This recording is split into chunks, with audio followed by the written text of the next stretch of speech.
G'day guys, and welcome back to another episode of the Weekly Mix-Up. Today we are making the Paloma. The Paloma? Paloma. Paloma. The Paloma. The Paloma. Paloma, yeah. Paloma. G'day guys, and welcome back to another episode of the Weekly Mix-Up. Thank you for joining us. Today we are making the Paloma Cocktail. So let's get started. First thing you need to do is get yourself a highball glass. We're going to load that up with some ice. Like so. Grab your favourite tequila and we're going to pour in 60 mils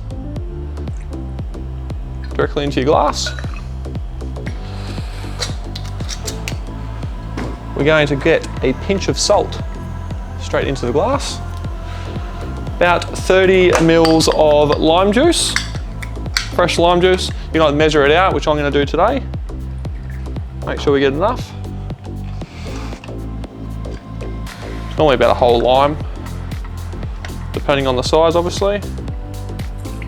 There we go. Directly into your glass. We're going to top up with Grapefruit Soda.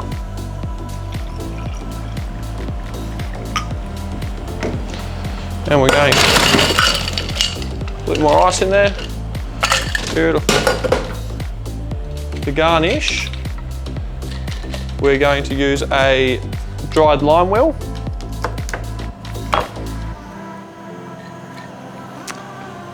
And there you have it. Enjoy.